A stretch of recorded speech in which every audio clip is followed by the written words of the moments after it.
نعرہ حیدری، حسینیت، حسینیت، علماء اہل سنت۔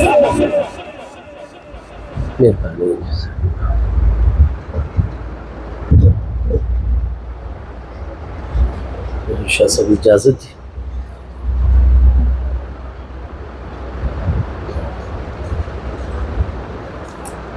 بسم اللہ الرحمن الرحیم، الحمد للہ رب العالمین، والصلاة والسلام علی سیدنا و مولانا محمد خاتم النبیین وعلی آلہ و اصحابہ اجمعین۔ میرے انتہائی واجب القدر والاحترام، میرے پیارے آقا کریم علیہ التحیات و تسلیم کی پیاری اولاد امجاد، حضرات سادات اعظام، بالخصوص حضرت قبلہ پیر سید عابد حسین شاہ صاحب غریب نواز، انتہائی واجب القدر میرے افاضل اکابر علماء ذی شان، معزز مہمانان ذی وقار، محترم حاضرین کرام، عزیز طلباء اعظام، اللہ کریم جل شانہ کی خاص رحمت، اس کی مہربانی اور فضل و کرم سے ہم سب حضرات ماہ مقدس محرم الحرام کی آج کی اس بابرکت رات میں حضور سیدنا امام علی مقام امام حسین رضی اللہ تعالی عنہ اور آپ کے تمام رفقاء کرام، حضرات شہداء کرب و بلا رضوان اللہ تعالی علیہم اجمعین کی مقدس بارگاہوں میں اپنے غلامانہ نذرانہ عقیدت پیش کرنے کے حوالے سے منعقد ہونے والی آج کی اس بابرکت محفل اقدس میں حاضر ہیں۔ رب کریم جل شانہ ہم سب کی یہ حاضری اپنی بارگاہ اقدس میں قبول و منظور فرمائے، اور آپ احباب نے جس عقیدت، دینی جذبے اور محبت کے ساتھ اس بابرکت محفل اقدس کا اہتمام فرمایا ہے، اللہ پاک حضور سیدنا امام علی مقام رضی اللہ تعالی عنہ اور آپ کے رفقاء کرام کے ذکر مبارک کے فیوز و برکات جملہ منتظمین اور ہم سب حاضرین کو عطا فرمائے۔ میرے نقیب محفل بھائی بڑے فاضل ہیں، اور آپ ملاحظہ فرما رہے ہیں کہ فصاحت و بلاغت کے دریا بہا رہے ہیں، تو ہمیں چونکہ بزرگوں نے تعلیم دی ہے، پہلے تو مجھے بڑا جلال آتا تھا ایسی باتیں اور اپنی تعریفیں سن کے، لیکن مجھے ایک بزرگوں نے فرمایا کہ نہیں، آپ غصہ نہ کیا کریں، بلکہ یہ اللہ کے نیک بندے ہوتے ہیں، تو ہم پہلے تو بالکل ہی اس قابل نہیں ہیں، لیکن جب اللہ کے ایسے کریم بندے ایسے بڑے بڑے الفاظ ہم طالب علموں کے بارے میں فرماتے ہیں، تو ہم اس پر آمین کہہ کر یہی کہتے ہیں کہ اللہ کرے کہ جو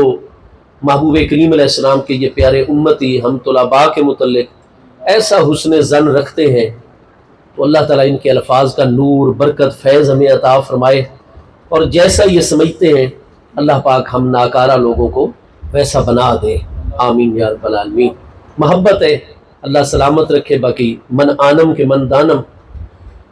جس وقت رجب المرجب کے آخری عشرے میں سن 61 ہجری حضور سیدنا امام علی مقام امام حسین رضی اللہ تعالی عنہ کو گورنر مدینہ طیبہ ولید بن عتبہ بن ابی سفیان، یعنی مرکز میں دمشق میں یزید کی حکومت بن گئی، اور مدینہ طیبہ کا اس وقت کا جو گورنر ہے وہ یزید کا سگا چچا زاد بھائی تھا، یعنی حضرت ابو سفیان کے ایک فرزند حضرت معاویہ کا بیٹا یزید بن معاویہ بن ابی سفیان، اور گورنر مدینہ طیبہ حضرت ابو سفیان کا دوسرا بیٹا عتبہ بن ابی سفیان کا بیٹا ولید بن عتبہ بن ابی سفیان۔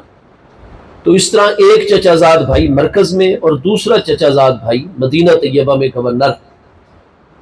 گورنر مدینہ کو جب یزید کی جانب سے حضرت معاویہ رضی اللہ تعالیٰ عنہ کے وصال کا خط لکھا گیا،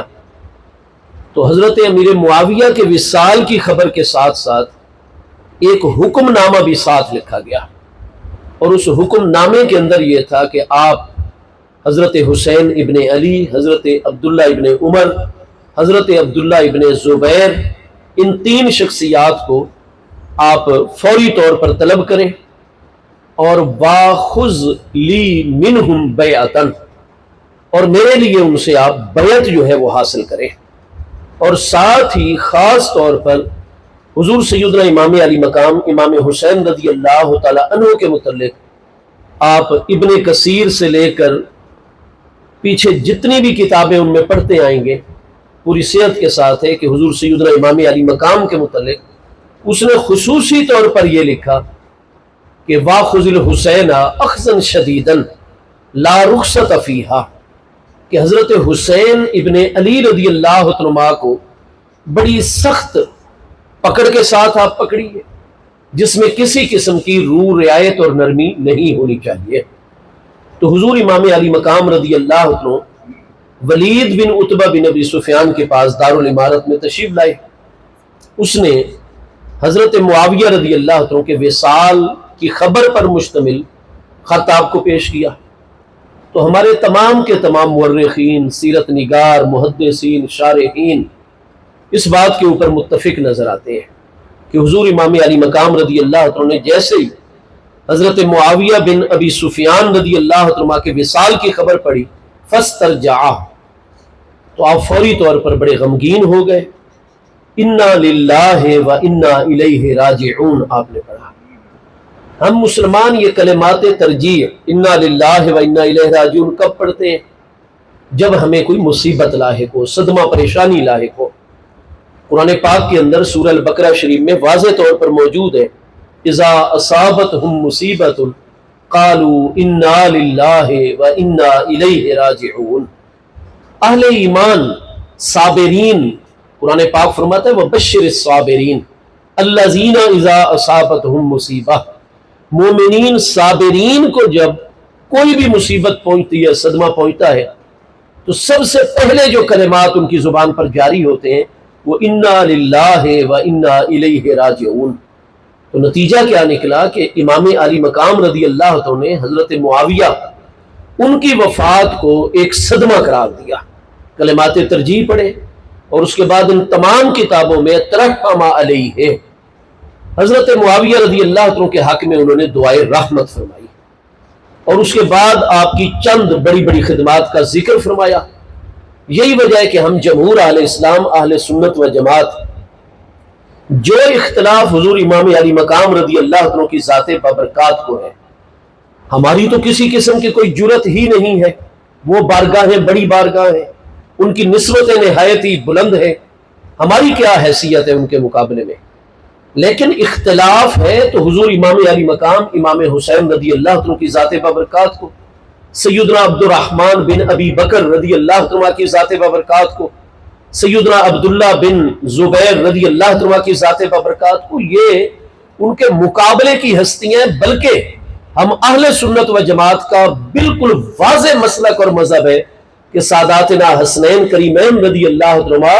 یہ مقام، مرتبے، فضیلت اور قرب الہی میں حضرت معاویہ رضی اللہ عنہ سے ڈھیروں درجے افضل و اعلیٰ ہے۔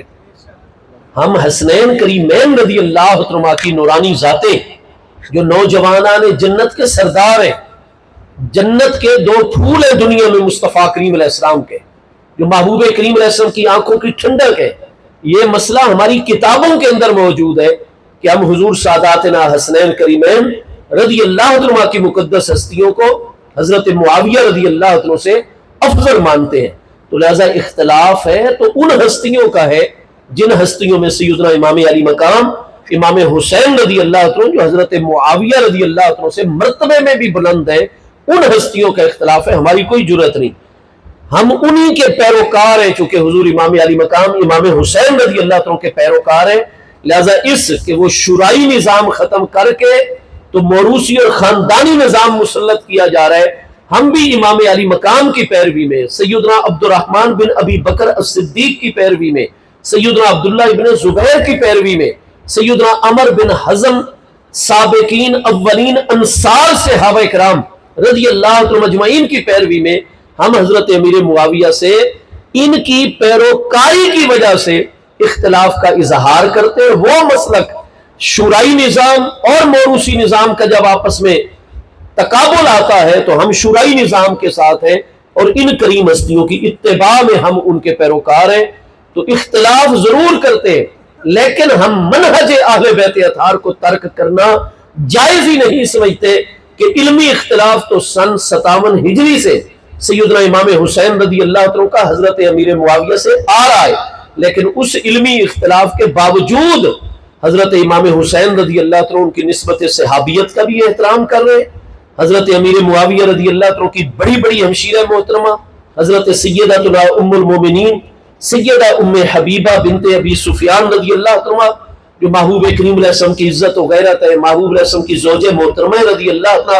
اس نسبت کا بھی خیال فرما رہے ہیں، ان کی بزرگی کا بھی، ان کی عظمت کا بھی، ساری نسبتوں کا احترام کرتے ہوئے ان کے وصال پر انا للہ و انا الیہ راجعون بھی پڑھ رہے ہیں، ترحم علیہ ان کے لیے رحمت کی دعا فرما رہے ہیں، ان کی خدمات کا ذکر۔ اس لیے اختلاف بالکل موجود اور ہمیشہ رہے گا، لیکن اختلاف کے باوجود ان کے لیے احترام کے کلمات جو ہم ادا کرتے ہیں اور ان کا خیال کرتے اور اپنی زبانوں کو بند رکھتے ہیں اور منفی بات نہیں کرتے، تو یہ جتنا کچھ بھی ہم جمہور علیہ السلام اہل سنت و جماعت کرتے ہیں یہ محبوب کریم علیہ السلام کے گھرانے اقدس اور محبوب کریم علیہ السلام کے پیارے اہل بیت اطہار کی اتباع اور پیروی کے اندر کرتے ہیں۔ حضور امام علی مقام نے جہاں ان کے لیے دعائے رحمت فرمائی، اچھے کلمات ارشاد فرمائے، اس کے ساتھ ساتھ آپ نے فرمایا کہ دیکھیے میرے جیسا بندہ اس موضوع کے اوپر چھپ کے کوئی بھی عمل نہیں کر سکتا، ہم جو بھی کریں گے علل اعلان کریں گے۔ باقی آپ کہیں کہ میں ابھی بیعت کروں، یہ ٹھیک ہے، لکھا ہوا ہے میرے متعلق سپیشل طور پر کہ خذل حسین اخذا شدیدن، کہ آپ حضرت حسین کو ایسی سخت پکڑ کے ساتھ پکڑیے، لا رخصت فیہ، جس میں کوئی رو رعایت رخصت اور نرمی نہیں ہونی چاہیے۔ لیکن جناب میرا آج سے نہیں، میرا سن 57 ہجری سے یہ موقف آ رہا ہے کہ انی لا اباجع ولا اہلی، نہ میں یزید کی بیعت کروں گا، نہ میرے اہل، میرے گھرانے کا کوئی بھی فرد یزید کی بیعت نہیں کرے گا، اور اس کے پیچھے ہمارا کوئی ذاتی مقصد نہیں ہے۔ چنانچہ آپ جتنا اس کے اوپر ذخیرہ کتب ہے آپ اس میں دیکھیے کہ آج 2025 جا رہا ہے، مجھے 24 سال ہو گئے کہ کتابیں خرید رہے، مسلسل اس حوالے سے جس کتاب کا بھی پتہ چلتا ہے اور اس کو اول سے لے کر آخر تک پورے غور کے ساتھ پڑھتے ہیں، بطور طالب علم ایک ایک چیز کا حوالہ لگاتے ہیں۔ میں پورے اعتماد کے ساتھ ہمارے اس اتنے بڑے علمی مرکز فیض العلوم جناب چوک اعظم کے اندر ضلع لیہ میں یہ بات کر رہا ہوں، پورے علماء کی موجودگی کے اندر، عمائدین کی موجودگی کے اندر، کہ آپ 10 سال مجھ سے لے لیجئے اور جتنی یہ بڑی بڑی معروف کتابیں کہیں صحت کے ساتھ نہیں، کوئی ضعیف سند کے ساتھ ہی یہ نکال کر مجھے کوئی آدھا جملہ دے دیجئے کہ حضور امام علی مقام رضی اللہ عنہ نے سن 57 ہجری سے لے کر 10 محرم الحرام سن 61 ہجری شہادت کے لمحے تک کسی موڑ پر، کسی مرحلے میں، کسی مقام پر کسی سے بھی بات کرتے ہوئے اگر آدھی زبان مقدس کے ساتھ بھی یہ فرمایا ہو کہ یزید کو ہٹا دو اور مجھ حسین کو حکمران بنا دو، ایک مرتبہ بھی حضرت امام علی مقام کا حکومت کو طلب کرنے کا معاملہ آپ کو کہیں بھی نظر نہیں آئے گا۔ اگر کسی کے پاس ہے تو علم جو ہوتا ہے وہ امت کی امانت ہے، اہل علم کی گردنوں کے اوپر اس امانت کو ادا کیجئے اور ہمیں وہ حوالہ دیجئے جو صحیح ہو اور قابل قبول۔ میں تو ضعیف تک کو بھی اس بات میں قبول کرنے کے لیے تیار ہوں برسبیل تنزل اور برسبیل تسلیم کہ حضور امام علی مقام کہیں فرماتے ہو کہ یزید کی بیعت میں اس لیے نہیں کرتا کہ میں حکومت کا حقدار ہوں اور حکومت اب حضرت معاویہ کے بعد مجھے ملنی چاہیے۔ اگر ایسا امام علی مقام کا کہیں کوئی فرمان ہو تو آپ مجھے دکھا دیجئے، 10 سال لے لیجئے، انشاءاللہ آپ کہیں بھی نہیں دکھا سکیں گے۔ آپ یہ نہیں فرماتے تھے کہ مجھے حکومت، اور ہم بطور ایک مومن اور مسلمان پورا یہ ذہن رکھتے ہیں جمہور علیہ السلام علیہ سنت و جماعت کہ حضور سیدنا امام علی مقام امام حسین رضی اللہ عنہ اس پاکیزہ جماعت کے فرد ہیں کہ جس جماعت کے اندر موجود ہر مرد و عورت ہستی کو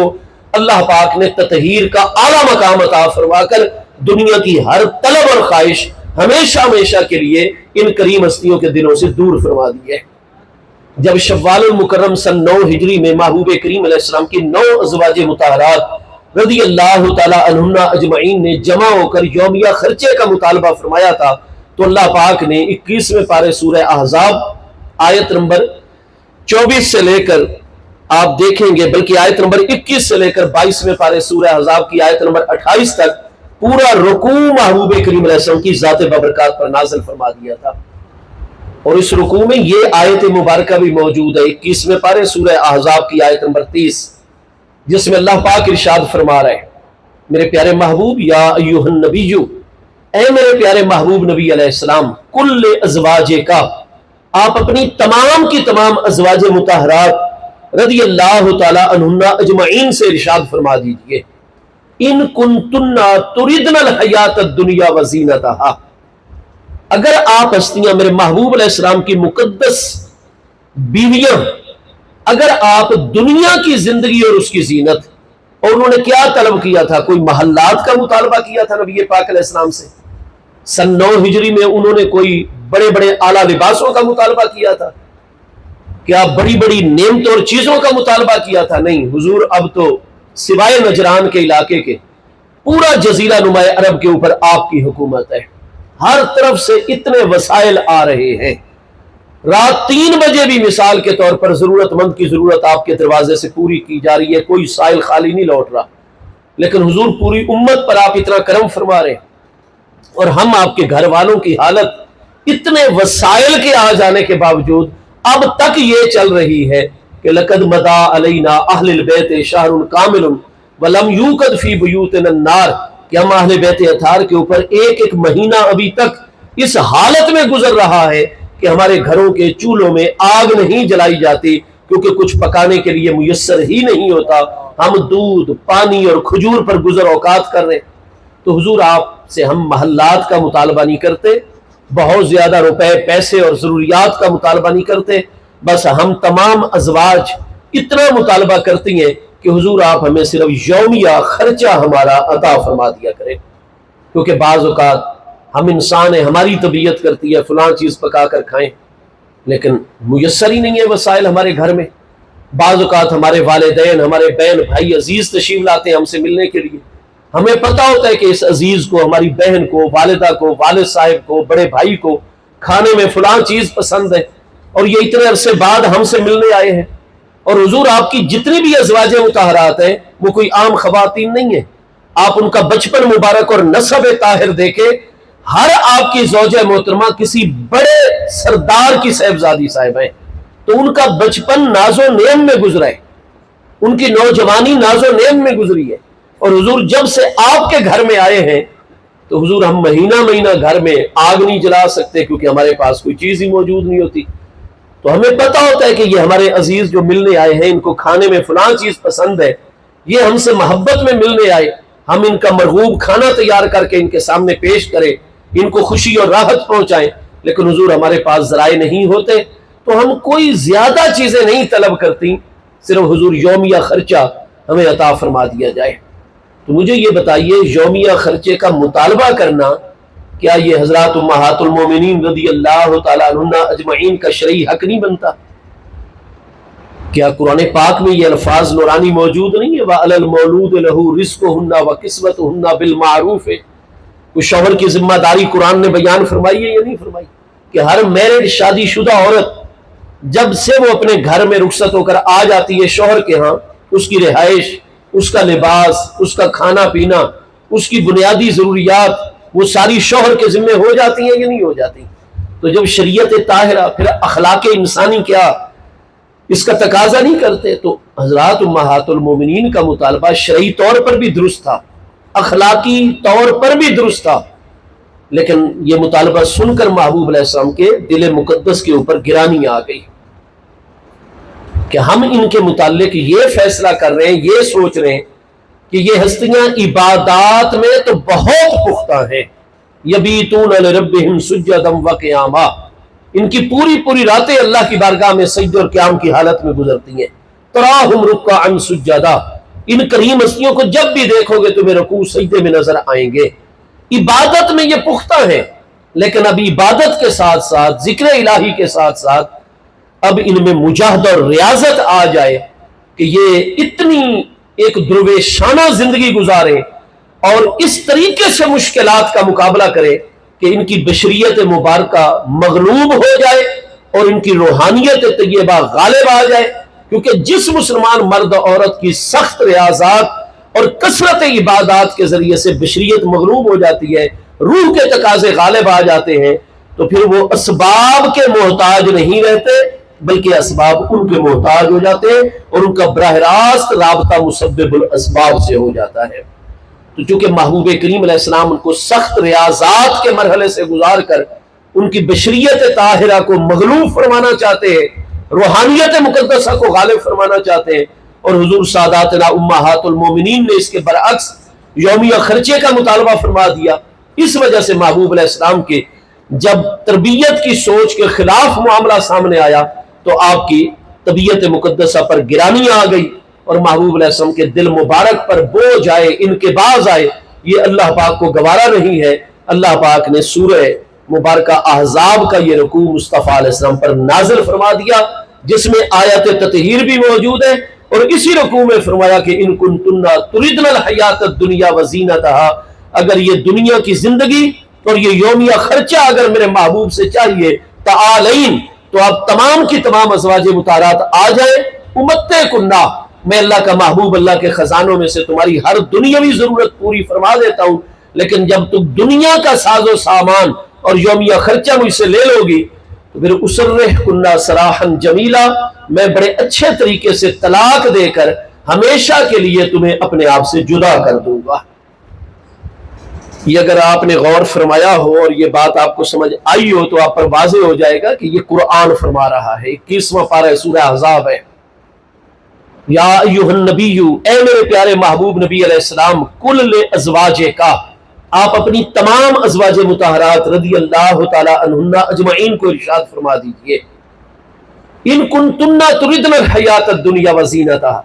اگر دنیا کی زندگی اور اس کی ضروریات آپ ہستیوں کو چاہیے، فتعالین، تو پس آئیے آپ ساری جمع ہو کر مجھ اللہ کے حبیب کی بارگاہ میں آ جائیں، امتعکنہ، میں اللہ کے خزانوں میں سے تمہاری ہر دنیاوی ضرورت اور اسباب فراہم کر دیتا ہوں، ہر ضرورت پوری کر دیتا ہوں، لیکن دنیا کی چیزیں دینے کے بعد مجھے اللہ کا حکم ہے، میں دنیا کی چیزیں دے کر اس کے بعد تمہیں اپنے نکاح میں نہیں رکھوں گا، بلکہ اسرحکنہ سراحا جمیلا، ضروریات پوری کر کے فوراً طلاق دے کر بڑے اچھے اور جمیل طریقے سے ہمیشہ ہمیشہ کے لیے تم سب بیویوں کو اپنے آپ سے میں جدا کر دوں گا، اور اس میں کوئی ناراضگی نہیں ہوگی۔ اسرحکنہ سراحا جمیلا، بے شک میاں بیوی کا رشتہ طلاق کے ذریعے بالکل ختم ہو جائے گا، لیکن میں اللہ کا برحق آخری سچا رسول علیہ السلام ہوں، آپ میرا کلمہ پڑھتی ہو، آپ کے والدین میرے کلمہ پڑھنے والے، آپ میرے امتی ہیں، میں اپنا فیضان رسالت آپ پر جاری رکھوں گا، قیامت کے دن سفارش اور شفاعت کروں گا اللہ کی بارگاہ میں، دنیا میں جہاں باقی امت کے لیے دعا فرماؤں گا، فیض و برکت، یزکیہم، دلوں کا تزکیہ فرماؤں گا، آپ ہستیوں کا میرے ساتھ باطنی رابطہ بھی رہے گا، میں تمام اپنی ذمہ داریوں کو جو نبوت اور رسالت کی ذمہ داری ہے وہ بحسن و خوبی ادا کروں گا آپ حضرات کے حوالے سے، لیکن میاں بیوی والا رشتہ ختم کر دوں گا، اسرحکنہ سراحا جمیلا، بڑے اچھے طریقے سے طلاق دے کر بڑے اچھے طریقے پر ہمیشہ ہمیشہ کے لیے اپنے آپ سے جدا کر دوں گا۔ سورہ احزاب کی اس آیت مبارکہ میں یہ درس دیا جا رہا ہے کہ جو بھی ہستی میرے پیارے مصطفیٰ کریم علیہ السلام کے قرب میں رہنا چاہتے ہیں اور محبوب علیہ السلام کے گھر مبارک میں رہنا چاہتے ہیں، وہ پانی کے ایک گھونٹ کا بھی مطالبہ نہ کرے اور کھانے کے ایک لقمے کا مطالبہ بھی نہ کرے۔ دنیا داری اور دنیا کی کوئی طلب اور خواہش اور اسباب دنیا کی طلب تو ان کے دلوں میں پیدا ہی نہیں ہونی چاہیے۔ اگر پیدا ہوگی، کتنی بیوی کے حقوق ہوتے ہیں، اور پھر شریعت تو کہتی ہے کہ شوہر کے اوپر ہے سارے کا سارا خرچہ اخراجات اور تمام کی تمام سماجی معاشرتی گھریلو ذمہ داری، لیکن حضرات ساداتنا امہات المومنین کو فرمایا گیا کہ اگر میرے مصطفیٰ علیہ السلام کے ساتھ رہنا ہے تو پھر مجھے اللہ کا یہ اصول اور ضابطہ ہے، پھر آپ پانی کے گھونٹ کا مطالبہ اپنے جائز مطالبات سے بھی آپ کو آج تو جناب ایسے ایسے باغ فدق کے معاملات اور حضور سیدہ سلام اللہ تعالی علیہ کہ جن کی ملکیت میں 7 باغات ہیں، ہر ایک باغ اور کنویں کے تحت سینکڑوں آباد زرخیز زرعی زمینیں سینکڑوں ایکڑ پر مشتمل شیعہ سنی کتابوں کے مطابق سینکڑوں حضور سیدہ سلام اللہ تعالی علیہ رضی اللہ تعالیٰ کے کارکنان ان باغات میں کام کرتے ہیں، وہ بھی رزق کھاتے ہیں، حضور سیدہ کے دروازے پر بھی ساری آمدنی پہنچاتے ہیں، لیکن اس ہستی کو اتنا پیش کیا جاتا ہے کہ وہ فتق کی کھجوروں کی خاطر حضرت صدیق سے ناراض ہو گئیں، جنازے تک پڑھنا منع کر دیا، فلاں کر دیا، فلاں کر دیا۔ اور قرآن یہ درس عطا فرماتا ہے کہ جس مرد و عورت کے دل میں دنیا کی اتنی سی بھی طلب ہونا کہ وہ یومیہ خرچے کا ہی مطالبہ کرے میرے مصطفیٰ کریم علیہ السلام سے، اسے میرے حبیب کے گھر میں رہنے کا کوئی حق نہیں ہوگا۔ یہاں وہ رہ سکتے ہیں قرب مصطفیٰ کریم علیہ السلام میں جو پانی کے گھونٹ کا بھی مطالبہ نہ کرے اور کھانے کے ایک لقمے کا بھی مطالبہ نہ کرے۔ اور آپ دیکھیے کہ جیسے یہ رکوع نازل ہوا تو سبقت رہ گیا۔ اب اٹھائیے صحیح بخاری شریف دوسری جلد کتاب التفسیر، سورہ احزاب کی تفسیر نکالیے بخاری شریف میں سے، صحیح مسلم شریف میں دیکھیے حدیث پاک موجود ہے، جامع ترمذی دوسری جلد ابواب التفسیر میں یہ حدیث صحیح اسناد سے موجود ہے، مسند احمد میں موجود ہے۔ جیسے ہی محبوب علیہ السلام نے اس رکوع کی تلاوت فرمائی، حضور امہات المومنین کے سامنے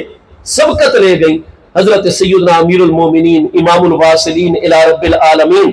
تمام انبیاء اور رسول علیہ السلام کے بعد کائنات انسانی کی افضل ترین ہستی سیدنا امیر المومنین ابو بکر الصدیق رضی اللہ عنہ کی پیاری صاحبزادی صاحبہ حضرت سیدہ عائشہ الصدیقہ، جو محبوب علیہ السلام کی تمام ازواج مطہرات میں سوائے حضور سیدتنا ام المومنین سیدہ طاہرہ خدیجہ الکبریٰ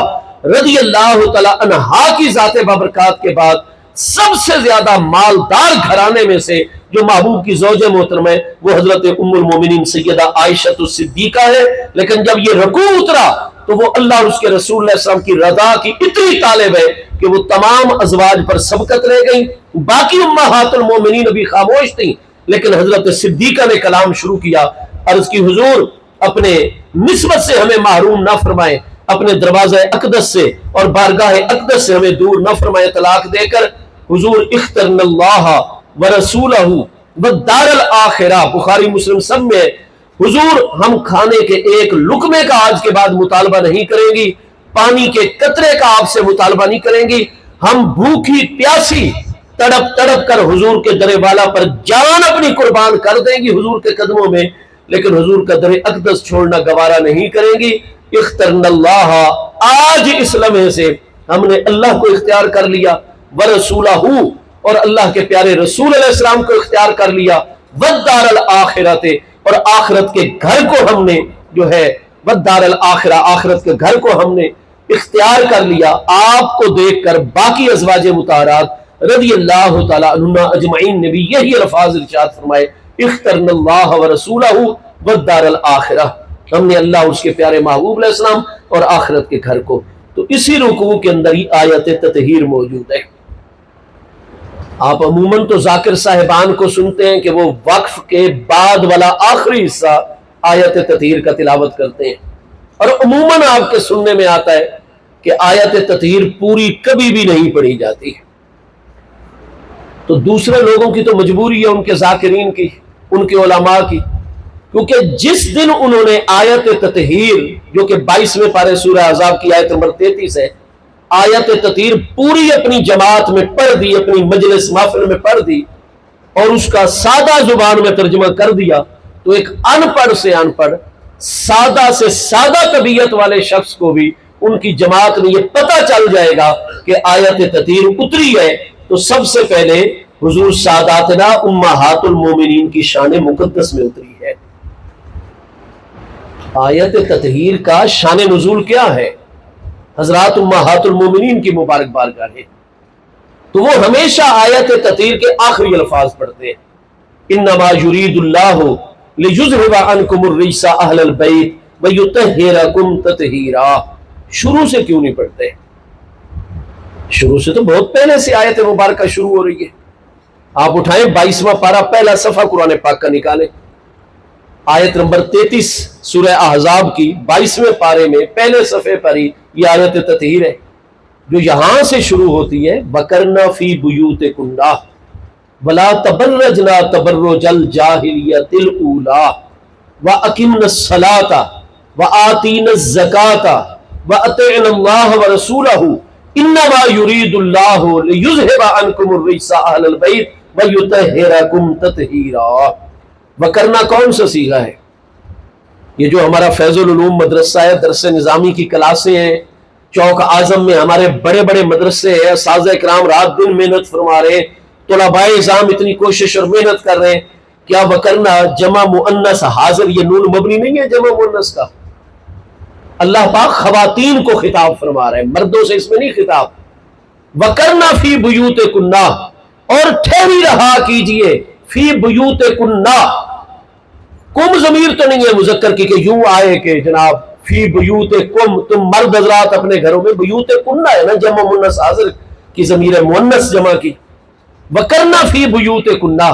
تم تمام میرے مصطفیٰ علیہ السلام کی ازواج مطہرات جب تک تمہیں کوئی شرعی ضرورت نہ پیش آ جائے. شرعی ضرورتیں جیسے نماز پنجگانہ جماعت کے ساتھ ادا کرنا، اس وقت خواتین محبوب کے پیچھے جب قرآن اتر رہا تھا باجماعت نماز ادا کرتی تھی. حج پر جانا ہے، عمرے پر جانا ہے، میرے حبیب خطبہ دینے لگے ہیں، آپ کا پیغام آتا ہے، آپ کا خطبہ سننا ہے، یہ علم کا حصول فرض ہے. جب تک کوئی شرعی ضرورت نہ لاحق ہو جائے یا کوئی طبعی ضرورت جیسے کسی حکیم طبیب کے پاس جانا ہے، جب تک کوئی سماجی معاشرتی ضرورت جیسے والدین کی زیارت کو جانا ہے، بہنوں بھائیوں کی ملاقات کو جانا ہے، کوئی مسلمان بیمار ہے مرد و عورت اس کی عیادت کو جانا ہے، کوئی فوت ہو گیا ہے اس کی خواتین اہل خانہ سے جا کر تعزیت کرنی ہے، میت کے لیے رحمت کی دعا کرنی ہے، یہ سب سماجی معاشرتی ضروریات ہیں. تو فرمایا اے میرے پیارے محبوب علیہ السلام کی ازواج مطہرات، جب تک کوئی شرعی طبعی جب تک کوئی ایسی ضرورت سماجی معاشرتی نہ آ جائے، وکرنا فی بیوتکن، آپ تمام ہستیوں نے اپنے گھروں میں ٹھہرے رہنا ہے. ولا تبرجنا، لا تبرجنا کون سا صیغہ ہے؟ جمع مؤنث حاضر باز فعل نہیں حاضر معلوم، جمع مؤنث کا صیغہ نا. آپ تمام محبوب کی ازواج مطہرات نے پہلے والے دور جاہلیت کی خواتین والا کوئی معاملہ نہیں کرنا کہ جیسے وہ جاہلیت اولا میں کرتی تھی کہ جہاں مردوں کا جم گھٹا ہوتا، پردے کے احکام تھے نہیں. خواتین بن سور کر زرق برق لباس پہن کر غیر مردوں کو اپنی طرف دعوت نظارہ دینے کے لیے مردوں کے جمگھٹوں میں پہنچ جاتی. فرمایا نہیں، تم میرے حبیب کی عزت و غیرت ہو، تم ازواج مطہرات کو اجازت نہیں ہے کہ تم جاہلیت اولا والا کوئی کام کرو، ہمیشہ سادہ زندگی بسر کرنی ہے اور مردوں کے سامنے تم نے نہیں جانا ہے. یہ دوسرا حکم آ گیا اور مؤنث کے الفاظ ہیں، سب خواتین کو حکم ہے. آگے فرمایا وَأَقِمْنَ الصَّلَاةَ، اقمنا کون سا صیغہ ہے؟ جمع مؤنث حاضر باحث فعل امر حاضر معلوم، ثلاثی مزید فی اجوف واوی اسباب افعال، اقامہ یقیم و اقامتن سے. اقمنا مردوں کو کہنا ہو تم نماز سارے قائم کرو تو واو جمع آتی ہے مذکر کی، اقیم الصلاۃ کا لفظ آتا ہے. یہاں اقمنا ہے جمع مؤنث حاضر کا نون مبنی ہے. تم تمام میرے محبوب کی ازواج مطہرات نماز کو ہمیشہ قائم رکھو. آتین الزکات جمع مؤنث، ہمیشہ زکوٰۃ ادا کرتے رہنا ہے. وَأَطِعْنَ اللَّهَ وَرَسُولَهُ،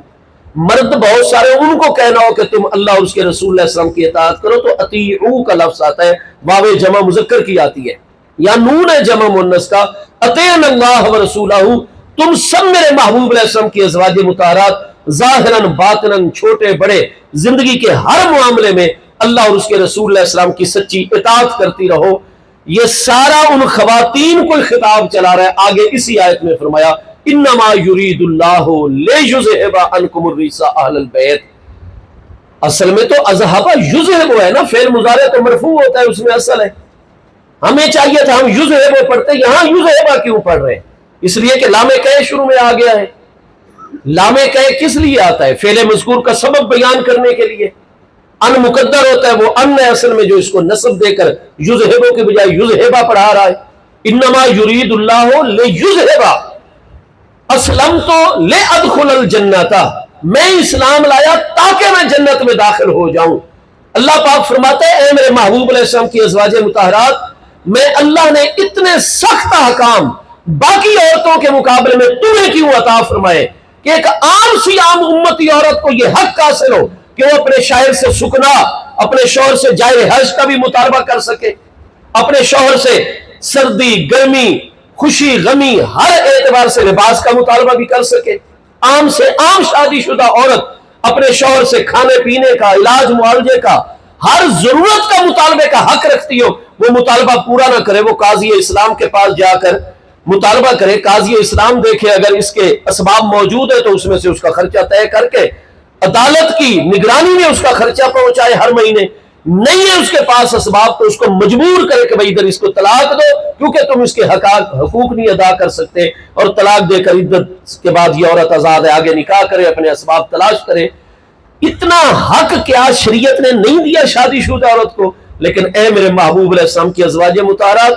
عام سے عام عورت کو تمہیں اللہ پاک یہ سارے حقوق عطا کر رہا ہوں، لیکن تم جو میرے حبیب کی ازواج مطہرات ہو، تمہارے لیے میں نے اتنے سخت احکام کیوں عطا کر دیے؟ لیذہبا،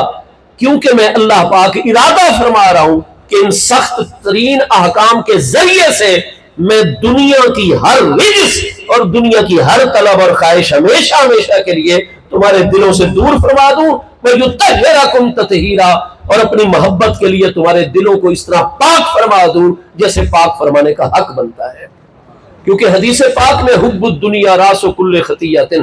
دنیا کی محبت اور طلب یہ ہر برائی کی جڑ ہے۔ اللہ تعالیٰ کی محبت اس وقت تک دل میں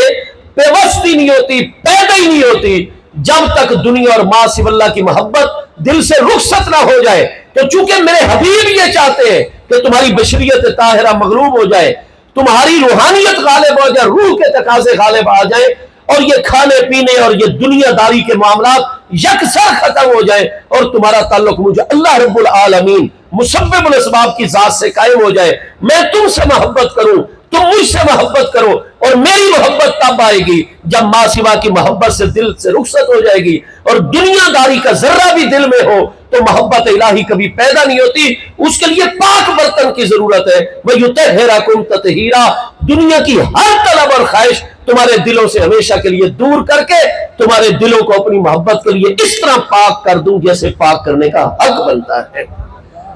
یہ ہے آیت تطہیر پوری کی پوری پڑھی۔ مجھے بتائیے سارے الفاظ وَقَرْنَا فِي بُيُوتِكُنَّ وَلَا تَبَرَّجْنَا تَبَرُّجَ الْجَاهِلِيَّةِ الْأُولَىٰ وَأَقِمْنَا الصَّلَاةَ وَآتِينَا الزَّكَاةَ وَأَطِعْنَا اللَّهَ وَرَسُولَهُ إِنَّمَا يُرِيدُ اللَّهُ لِيُذْهِبَ عَنكُمُ الرِّجْسَ أَهْلَ الْبَيْتِ وَيُطَهِّرَكُمْ تَطْهِيرًا۔ پوری آیت تطہیر میں اول سے لے کر آخر تک مردوں کو خطاب ہے یا عورتوں کو خطاب ہے؟ آپ انصاف کیجئے۔ اس آیت سے پچھلی آیت کیا ہے؟ آیت تطہیر کی پچھلی آیت ہے 22واں پارہ سورہ احزاب آیت نمبر 32، یا نساء النبی لستن کا احد من النساء، اے نبی علیہ السلام کی گھر والیوں۔ یہاں بھی یا نساء النبی محبوب کی ازواج مطہرات سے خطاب۔ اس سے پچھلی آیت کی آیت نمبر 31، من یقنت من کنہ، کنہ ضمیر مؤنث کی ہے یا مذکر کی ہے؟ من حرف جار کے بعد عورتوں کو خطاب ہو رہا ہے، محبوب علیہ السلام کی ازواج کو۔ پچھلی آیت پہلے پڑھی ہے یا ایھا النبی کل ازواجہ کا۔ آپ پورے رکوع کی پہلی آیت سے شروع کیجئے، آیت تطہیر کے سارے پہلے الفاظ پڑھیے، پچھلی ساری آیت رکوع کی، اور آیت تطہیر کے بعد جو آیت نمبر 34 ہے سورہ احزاب کی، اس میں بھی یہی ہے وَاذْكُرْنَ مَا يُتْلَىٰ فِي بُيُوتِكُنَّ۔ وَاذْكُرْنَ کون سا صیغہ ہے؟ صیغہ جمع مؤنث حاضر، بعض فعل امر حاضر معلوم، ثلاثی مجرد، صحیح اسباب، نصر ینصر، ذکر یذکر، وَاذْكُرْنَ، ذکر کرتی رہو، ریپیٹ کرتی رہو، دہراتی رہو ہمیشہ، ما یتلا فی بیوتکن، بیوتکم تو نہیں ہے، کنہ جمع مؤنث کی ضمیر ہے، جو تمہارے گھروں میں میرے حبیب کی زبان اقدس پر قرآن کی آیتوں کی تلاوت کی جاتی ہے، اپنے گھروں میں اس کو بار بار دہراتی رہو، ذکر۔ الغرض یہ رکوع نازل ہوا جب مطالبہ ہوا یومیہ خرچے کا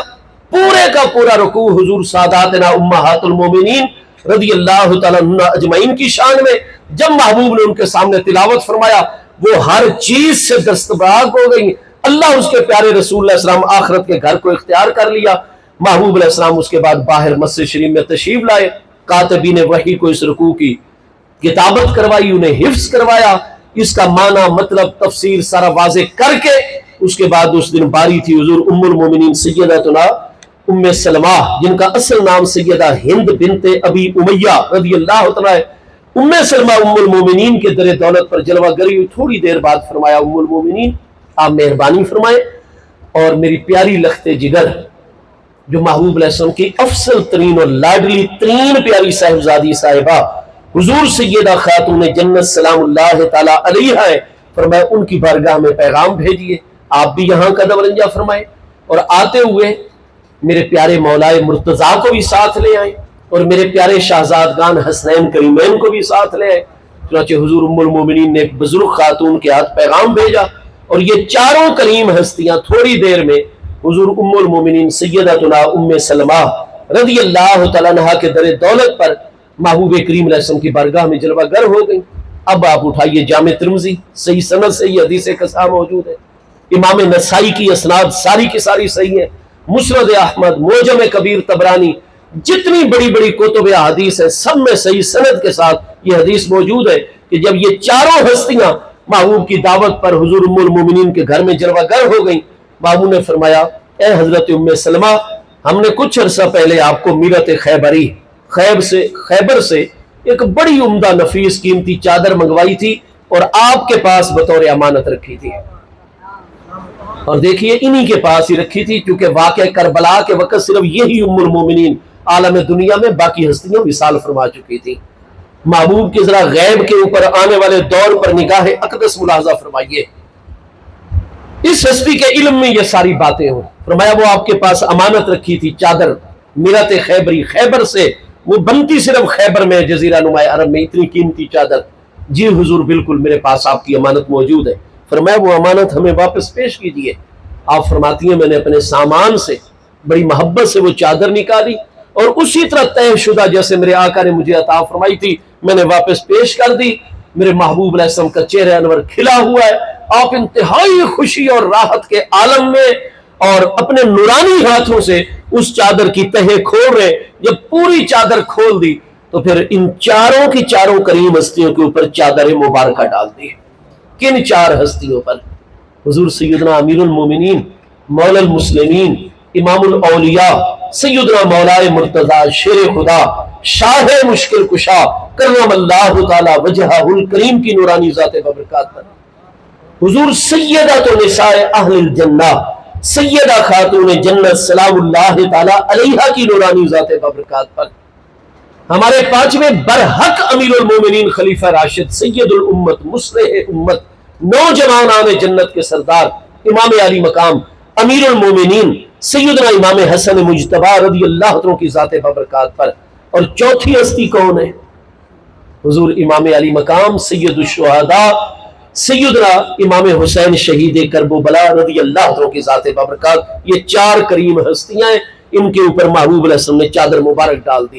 کیونکہ اس دور میں یہ سادہ رواج تھا، جس چیز کو محفوظ کرنا ہوتا اس کو اکٹھا کر کے رکھ کے اس کے اوپر چادر کے ذریعے اس کو ڈھانپ دیا جاتا تھا، نشانی لگا دی جاتی تھی گرہ لگا کر کہ بھئی یہ چیز میری اس نشانی کے ساتھ محفوظ ہے، اس مہر کو نشانی کو میں خود توڑوں گا، اس گرہ کو میں خود، ورنہ جب تک میں ہاتھ نہ لگاؤں یا جب تک میں اجازت نہ دوں میری اس محفوظ چیز کو کوئی چھیڑ چھاڑ نہ کرے۔ تو محبوب علیہ السلام نے چونکہ اب آیت تطہیر پڑھ کے ان ہستیوں کے لیے تطہیر کے مقام ملنے کی دعا فرمانی ہے، لہٰذا آپ نے اپنی چادر ڈال کر ان کو اپنی چادر میں محفوظ کر دیا۔ کیوں؟ جب قول بھی جو کرنا ہو اللہ کی بارگاہ میں دعا میں، اگر عمل بھی اسی کے موافق اور مطابق ہو تو ہمارے علماء کی ٹرمنولوجی اصطلاح زبان میں کہتے ہیں کہ قول و فعل میں موافقت اقرب الی الاجابت ہوا کرتی ہے دعا کے باب میں۔ تو محبوب علیہ السلام کہ یا اللہ میں تیرا محبوب ہوں،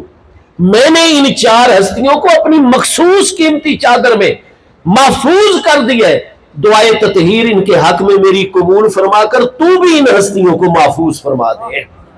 محبوب نے عملاً انہیں محفوظ فرمایا، آپ دعا فرما رہے ہیں۔ چنانچہ حضور ام المومنین ام سلمہ رضی اللہ عنہ کی اس حدیث صحیح میں ہے، حدیث قصا، قصا کہتے ہیں عربی زبان میں چادر کو، چونکہ اس میں چادر کا ذکر ہے اس لیے اس حدیث کو حدیث قصا علماء فرماتے ہیں محدثین اکرام۔ جب چادر مبارک ڈال دی فرمایا آیت تطہیر کی محبوب علیہ السلام نے تلاوت فرمائی اور اس کے بعد دعا فرمائی، اللہم ہاؤلاء اہل بیتی وحامتی اللہم اذہب عنہم الرجس وطہرہم تطہیرا۔ آیت تطہیر کی تلاوت فرما کر اللہ کی بارگاہ میں دعا فرمائی، میرے رب کریم آج تو نے کرم عمیم فرمایا کہ میری نسبت کریمانہ کی وجہ سے میری تمام ازواج مطہرات رضی اللہ تعالیٰ عنہ اجمعین کو تطہیر کا اعلیٰ مقام عطا فرما کر ہر رجس یعنی دنیا کی ہر طلب اور خواہش ہمیشہ ہمیشہ کے لیے ان کے دلوں سے دور فرما دی۔ اور ان کے باطن کو اس طرح پاک فرما دیا جیسے پاک فرمانے کا حق بنتا ہے۔ یا اللہ میری مقدس بیویوں پر تو نے کرم فرمایا، ہاؤلاء اہل بیتی، اور یہ چار ہستیاں بھی میرے پیارے اہل بیت اطہار ہیں، وحامتی، اور باقی تمام اہل بیت اطہار کے مقابلے میں یہ چار ہستیاں مجھے سب سے زیادہ محبوب، میری مخصوص اور مجھے سب سے زیادہ پیاری ہیں۔ اللہم اذہب عنہم الرجس، ان چار ہستیوں کے دلوں سے بھی دنیا کی ہر طلب اور خواہش ہمیشہ کے لیے دور فرما، وطہرہم تطہیرا، اور ان چار ہستیوں کے باطن کو بھی اس طرح پاک فرما جیسے پاک فرمانے کا حق بنتا ہے۔ اس لیے اللہ اکبر، یا رسول اللہ صلی اللہ علیہ وسلم، حق جاریہ، یا علی۔ آپ کو کئی حضرات ایسے نظر آئیں گے شروع سے لے کر آج تک جو آیت تطہیر کا شان نزول کے مطالبہ یومیہ خرچہ، آیت کا شان نزول، سبب نزول، پورے کا پورا رکوع، آیت تطہیر کے شروع کے تمام مؤنث کے الفاظ اور صیغے، اس سے پچھلی آیتیں، اس کے اگلی آیت یعنی سیاق و سباق، ان ساری چیزوں کی روشنی میں امت میں ایک جماعت آ رہی ہے جو تطہیر کا مقام صرف اور صرف حضور ساداتنا امہات المومنین رضی اللہ تعالیٰ عنہ اجمعین کی ہستیوں کے لیے مانتے ہیں، اور ان کے علاوہ کسی ہستی کے لیے وہ تطہیر کا مقام نہیں مانتے۔ ہمارے دور میں عموماً وہ خارجی ہوتے ہیں، ناصبی ہوتے ہیں، یزیدی ہوتے ہیں، اور مقابلے میں ایک جماعت آپ کو ایسی ملے گی کہ ان کے علماء 60 سال اپنی مجلسوں میں واعظ کرتے، ان کے ذاکرین 60 سال تک ذکر کرتے اور خطاب اور سارا کچھ کرتے، آیت تطہیر کی پوری تفسیر، اس کا شان نزول،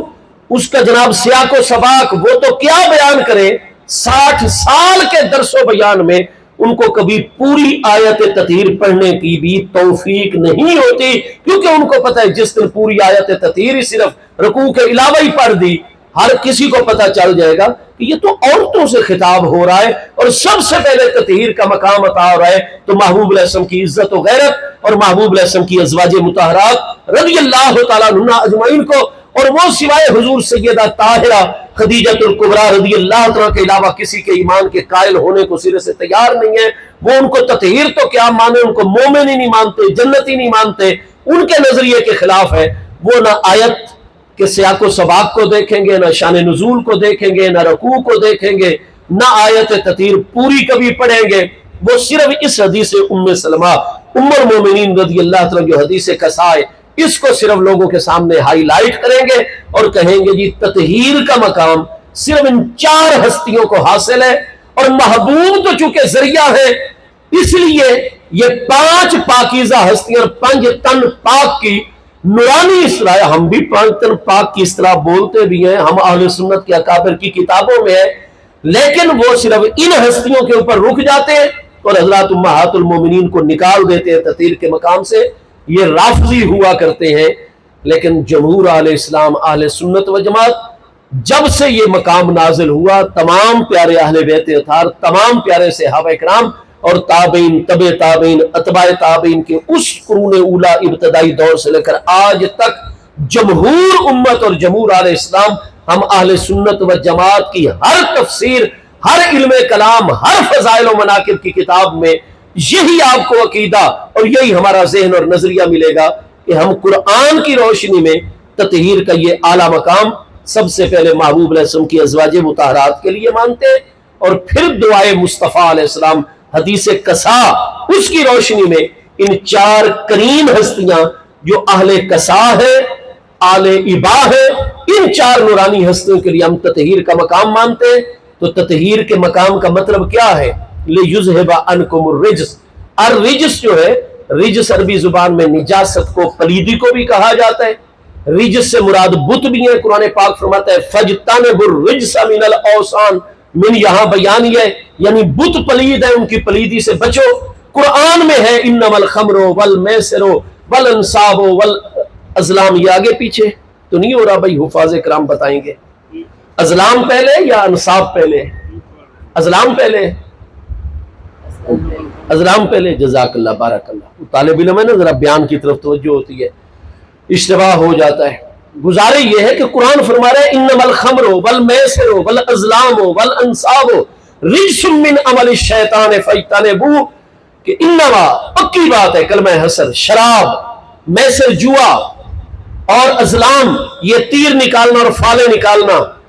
اور انصاب بت، رجسن، یہ چاروں کی چاروں چیزیں رجس ہے. یہاں بھی رجس کا لفظ آ گیا. فجتنبو من عمل الشیطان، یہ چاروں رجس ہیں، پلیدی ہیں اور شیطان کے کاموں میں سے ہیں. فجتنبو ہو، ایمان والو ان چاروں کی چاروں چیزوں سے اجتناب کرو اور ہمیشہ بچ کر رہو، دور رہو. تو یہاں شراب کو بھی رجس، یہاں جوئے کو بھی رجس،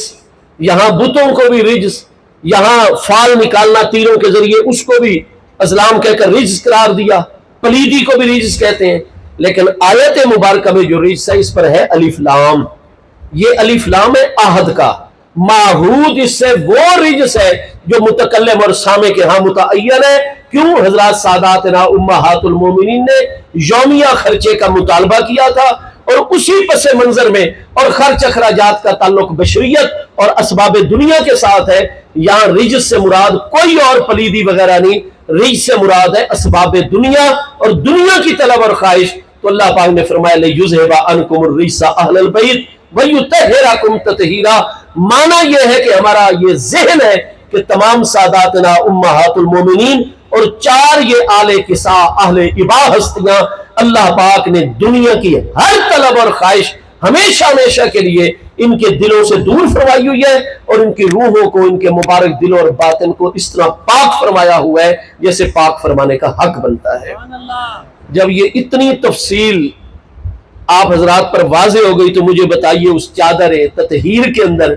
چوتھی ہستی کون سی ہیں جن کو محبوب کریم علیہ السلام نے جلوہ گر فرمایا تھا؟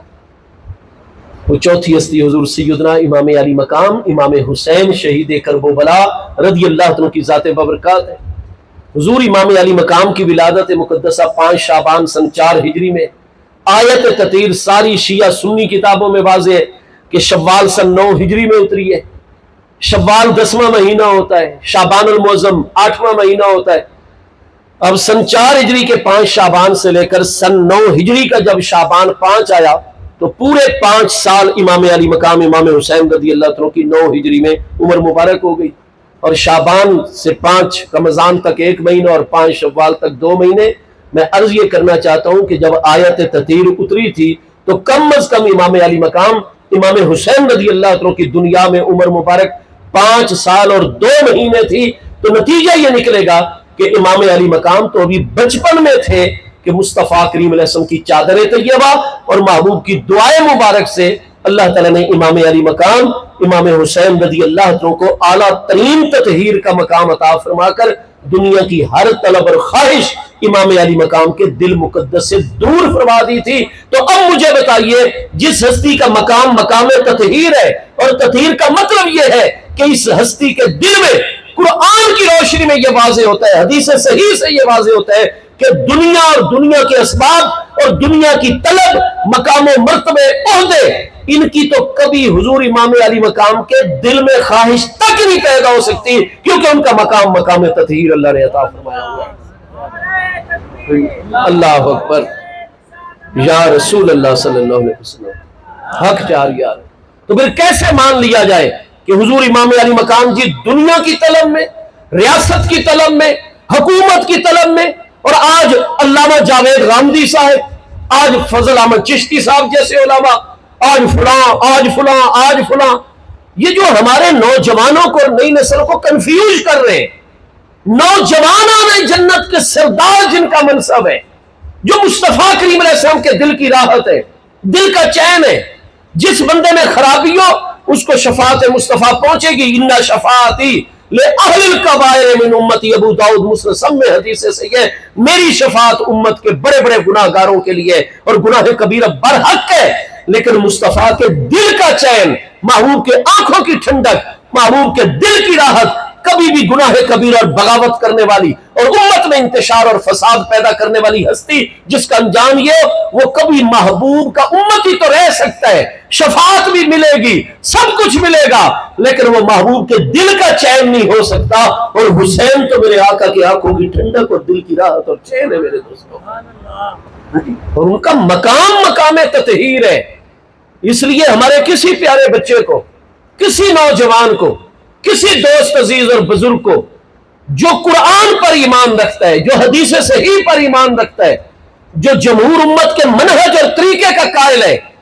اس کے لیے تو یہ سوچنا بھی گناہ ہے کہ امام علی مقام نے یزید کی بیعت کا انکار کو دنیا کی حکومت اور عہدوں کی طلب کے لیے کیا تھا۔ یہ آج جو ہمیں درس دیے جا رہے ہیں کئی لوگوں کی جانب سے کہ نہیں جی یہ کوئی ایمان کی لڑائی نہیں تھی، یہ کوئی شریعت کی لڑائی نہیں تھی، کوئی اسلام کو بچانے کی بات نہیں تھی، نہیں وہ حکمران تھا، امام علی مقام ایک اپوزیشن لیڈر تھے اور معاملہ صرف اور صرف ایک ریاستی نظام کی حد تک تھا، اس کو ایمان سے کیوں جوڑتے ہو؟ لہذا اگر کوئی امام علی مقام کو باغی سمجھے، یزید کو حق پر سمجھے تو اس سے ایمان اسلام پر کوئی نہیں فرق پڑتا۔ ہاں جو تمہارا خود اپنا بنایا ہوا ایمان اسلام ہے اس پر تو کوئی زد نہیں پڑتا، لیکن جو ایمان اللہ اس کے محبوب نے دیا ہے، جو امام علی مقام کے بارے میں غلط سوچے گا اس کے ایمان کا کچھ نہیں بچے گا میرے دوستوں۔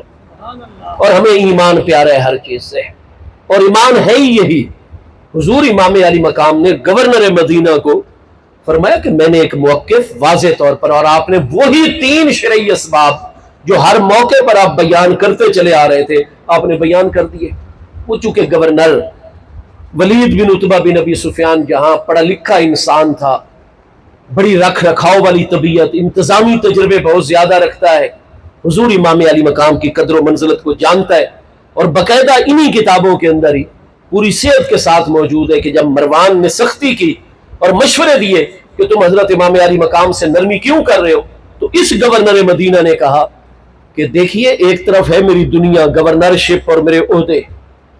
اور حضرت حسین رضی اللہ عنہ وہ حق ہی حق کی علامت ہے، مصطفیٰ علیہ السلام کے دل کا چین ہے، اور میں محبوب کا کلمہ پڑھتا ہوں اور میں نماز پڑھتا ہوں جس میں السلام علیکہ ایھا النبی بھی پڑھتا ہوں وعلی آلہ بھی پڑھتا ہوں۔ ایک طرف میرا ایمان اور آخرت ہے اور ایک طرف میری دنیا اور یہ عہدے ہیں، اور میں کبھی بھی حسین پر سختی کر کے میں اپنے ایمان اور آخرت کے اوپر دنیا کو ترجیح نہیں دوں گا۔ یہ آپ دیکھیے کتابوں میں اس کے الفاظ موجود ہیں۔ لہذا اس نے آپ کو کہا حضور معاملات آپ پر بالکل واضح ہیں، اور یہ اتنا سخت خط آیا ہے آپ کے حوالے سے، خصوصاً آپ 1-2 دن میں جلدی کسی نتیجے پر پہنچ کر تو آپ کوئی عملی اقدام اٹھائیں، کیونکہ حضور اگر میں نرمی کرتا رہوں گا تو ظاہر ہے کہ اس کا نتیجہ یہی ہو کہ یزید مجھے یہاں سے معزول کر دے گا، اور میری جگہ پھر کوئی ایسا بندہ بھیجے گا بطور گورنر جو سختی کرے گا اور حضور کے مقام کا خیال نہیں رکھے گا۔ اس نے بڑے اچھے الفاظ میں امام علی مقام سے بات کی۔ آپ نے فرمایا ٹھیک ہے آپ لوگ جلدی نہ کرو اس مسئلے میں، امام علی مقام تشریف لائے، اور امام علی مقام کا یہی موقف ہے۔ آپ صرف آخری بات میں عرض کروں، ٹائم زیادہ ہو گیا، آپ صرف خود بیعت نہیں کرتے تھے، آپ کا گھرانہ مقدس بیعت نہیں کرتا تھا، بیعت سے انکاری تھے اور آخر تک انکاری ہے، کیونکہ یہ بیعت جائز ہی نہیں ہے آپ کے نزدیک۔ آپ فرماتے ہیں ھذہ بیعت الدلالۃ لیست ببیعت الہدایۃ، یہ بیعت ہدایت نہیں ہے، یہ بیعت دلالت ہے۔ یہ اللہ اس کے رسول علیہ السلام کے قریب نہیں کرتی، یہ بیعت یہ اللہ اس کے محبوب علیہ السلام سے دور کرتی ہے اور امت کو تباہ کرتی ہے۔ لہٰذا میں بالکل یہ بیعت نہیں کروں گا۔ آپ خود بیعت نہیں کرتے تھے، لیکن سن 57 ہجری سے لے کر یزید عملی طور پر اب حکمران بن گئے، مجھے آپ کسی بھی کتاب میں سے دکھا دیں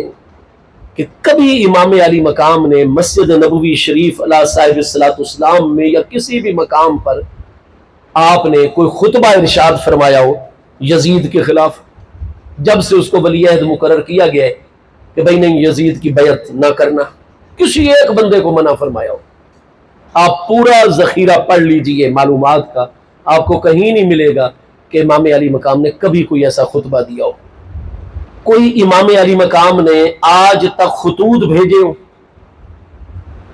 کہ بھائی نظام سارا بدلا جا رہا ہے اور ہر علاقے کے مسلمان کم از کم جو ہمارے ساتھ متفق ہیں، ہمارے مرید اور ہمارے محبین، وہ اٹھ کھڑے ہوں، کو خطوط لکھے ہوں، کو لوگوں کو یزید کے خلاف، حکومت کے خلاف جمع کرنے کا حکم دیا ہو، جمع ہونے کا حکم دیا ہو؟ ہرگز آپ کو ایسا نہیں ملے گا، کیونکہ امام علی مقام کا فرمان ان سب کتابوں میں موجود ہے۔ آپ فرماتے تھے میرا موقف یہ ہے کہ میں ان 3 شرعی اسباب کی وجہ سے بیعت نہیں کرتا، بیعت جائز ہی نہیں ہے، لیکن میں کسی کو روکتا بھی نہیں۔ آپ فرماتے تھے جیسے میں یزید سے آگاہ ہوں ضروری نہیں ہے کہ ہر علاقے کے مسلمان بھی یزید کو اتنا ہی جانتے ہو جتنا میں جانتا ہوں. فرمائے یزید نااہل انسان ہے اور یزید کے ہاتھوں پر امت کی ہلاکت ہوگی. اور یہ جو امام علی مقام یزید کے حوالے سے فرماتے تھے کہ یہ نااہل ہے، یہ بالکل فرمان مصطفیٰ کریم علیہ السلام اس کے پیچھے موجود ہے. اس وقت تو یہ احادیث عام نہ ہو، لیکن آج ہم تک تو پہنچی ہوئی ہے پوری صحت کے ساتھ. حضرت سیدنا ابو ہریرہ رضی اللہ عنہ کا وصال کب ہے؟ سن 59 ہجری میں. مجھے حضرت ابو ہریرہ رضی اللہ عنہ کے وصال اقدس کے واقعات اور ان کی سیرت طیبہ کی جو کتاب آپ اٹھائیں گے، آپ مصنف ابن ابی شیبہ میں پڑھیے، صحیح السند حدیث موجود ہے. حافظ ابن حجر نے فتح الباری کی جلد 7 میں ان میں سے کئی روایات جمع کی ہیں. امام بدر الدین عینی نے عمدۃ القاری میں. آپ اسماء الرجال کی جتنی کتابیں حضرت ابو ہریرہ رضی اللہ عنہ کا ذکر نکال لیجئے کہ حضرت ابو ہریرہ نے جب سے یزید کو سن 57 ہجری سے نامزد کیا گیا، آپ علل اعلان کیا کرتے، بعد الصلاوات فی المسجد، مسجد نبوی شریف میں مدینہ طیبہ میں فرض نماز کے بعد آپ کھڑے ہو جاتے اور علل اعلان لوگوں کو سنا کر دعا مانگتے، ہاں جی، کہ اللہم انی اعوذ بک من راس 60 سنۃ و امارت الصبیان. اتنی بلند آواز سے آپ دعا مانگتے. حدیث صحیحہ میں سیدنا ابو ہریرہ کے سارے نمازی سن لیں، جتنے بھی مسجد میں مسلمان آئے ہوئے ہیں، مسافر ہیں، محبوب کے روضہ انور کی حاضری دینے آئے ہیں، تاجرین ہیں یا مقامی آبادی ہے، جو بھی با جماعت نماز پڑھ رہا ہے، حضرت ابو ہریرہ رضی اللہ عنہ علل اعلان دعا فرمانے لگ جاتے، اللہم انی اعوذ بک من راس 60 سنۃ. اے اللہ پاک سن 60 ہجری کے شروع ہونے سے میں تیری پناہ مانگتا ہوں، مجھے سن 60 ہجری کے شروع ہونے سے پہلے وفات عطا کر دینا. و امارت الصبیان، اور لڑکوں اور نوجوانوں کی حکومت سے بھی میں تیری پناہ مانگتا ہوں. جب بزرگ بڑے بڑے موجود ہوں، حضرت سعد بن نبی وقاص جیسے، حضرت عبداللہ بن عباس جیسے، حضرت عبداللہ بن حسین، عبداللہ بن عمر جیسے، حضرت عبداللہ بن مطیع جیسے، حضرت عبداللہ بن حنظلہ غسیل الملائکہ کے فرزند جیسے، مہاجرین و انصار میں اتنی بڑی بڑی ہستیاں. چلو انصار تو مرکزی امیر نہیں بن سکتے، الائمۃ من قریش، لیکن مہاجر اور مہاجر کی اولادوں میں اتنے بڑے بزرگ اکابر صاحب علم و دانش اور انتظامی تجربات رکھنے والے موجود ہوں، لیکن ان کو بالکل ڈی گریڈ کر دیا جائے اور جناب امارت الصبیان، ان کے مقابلے میں نوجوانوں کو جو ہے حکومت، مرکزی حکومتیں اور بڑے بڑے عہدے دیے جانے لگے. امارت الصبیان، اللہ پاک ان نوجوان چھوکروں کی حکومت سے پہلے مجھے موت عطا فرما دینا. کیا اس کی سندیں صحیح نہیں ہیں؟ آج یہ جو علل اعلان یزید کے خطبے پڑھے جا رہے ہیں، یہ تو سیدنا ابو ہریرہ کی حدیث ہے. اچھا، مسجد میں یہ دعائیں مانگتے مانگتے لوگوں تک پیغام پہنچاتے آپ کو اتنی اس مسئلے میں فکر، کیونکہ ادھر یزید کی بیعت کی مہمیں بہت زیادہ چلائی جا رہی تھی عالم اسلام میں، ہر علاقے میں پیغام آ رہے ہیں جی یزید کی بیعت کرو، یزید کی بیعت کرو، یزید کی بیعت کرو. اب حضرت ابو ہریرہ نے فی الاسواق، ادھر فرض نماز کے بعد کھڑے ہو کر دعا اونچی اونچی مانگنے لگ جاتے، اور ادھر جناب مسجد سے باہر آ کر اسواق سوق کی جمع ہے. سوق کہتے ہیں بازار کو جہاں تجارت ہو رہی ہو، لین دین خرید. آپ فروٹ منڈی مدینہ طیبہ چلے جاتے اس دور میں، آپ جناب غلہ منڈی میں چلے جاتے، آپ بازاروں میں چلے جاتے مدینہ طیبہ سیدنا ابو ہریرہ رضی اللہ عنہ، اور ادھر جا کر جناب دعائیں مانگنے لگ جاتے. اللہم انی اعوذ بک من راس 60 سنۃ و امارت الصبیان. اپنے لیے دعا مانگتے، یا اللہ مجھے لڑکوں کی، چھوکروں کی حکومت کے شروع ہونے سے پہلے اور سن 60 ہجری سے پہلے اپنی بارگاہ میں پیارا کر لینا، مجھے اس فتنے سے بچا لینا. اور پھر حکم کرتے، تعوذوا باللہ من راس 60 سنۃ و امارت. اے ایمان والو، اے مسلمانوں، میں مصطفیٰ علیہ السلام کا صحابی اور اصحاب صفہ کا مانیٹر ابو ہریرہ، ہاں جی، عبد الرحمن بن صخر الدوسی الیمنی ابو ہریرہ ہوں. تعوذوا، میں تمہیں تعلیم دیتا ہوں کہ پناہ مانگو. یہ تعوذ تعوذا اجوف واوی، باب تفاعل سے فعل امر جمع مذکر حاضر کا صیغہ. تعوذوا، تم سارے کے سارے مسلمان پناہ مانگو سن 60 ہجری کے آغاز سے اور امارت الصبیان، نوجوانوں اور چھوکروں کی حکومت سے. وہ بھائی اس میں کون سی ایسی چیز مضمر تھی، پوشیدہ تھی کہ حضرت ابو ہریرہ رضی اللہ عنہ فرماتے ہیں مدینہ طیبہ میں رہتا ہوں اور مدینہ طیبہ مرکز ہے، ہر مسلمان کی خواہش ہے وہ پیارے مصطفیٰ کریم علیہ السلام اپنے آقا و مولا حضور خاتم النبیین سید الاولین والآخرین علیہ الصلوات والتسلیم آپ کے روضہ انور اور قبر منور اللہ صاحب الصلوۃ والسلام کی زیارت کرے۔ تو ہر علاقے سے مسلمان آتے ہیں، اور آپ گلیوں میں کس لیے یہ حکم دیتے پھر رہے ہیں، بازاروں میں کس لیے؟ اس لیے کہ سن 60 ہجری سے امت کی تباہی کا دور اس کے اختتام سے شروع ہو جانا ہے، اور وہ اس کی پہلی نشانی ہے کہ لڑکوں کی حکومت آ جائے گی۔ تو سن 60 ہجری رجب میں کون حکمران بنے لڑکوں میں سے؟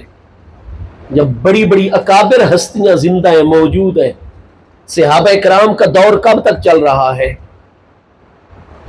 آپ اس پر غور فرمائیں،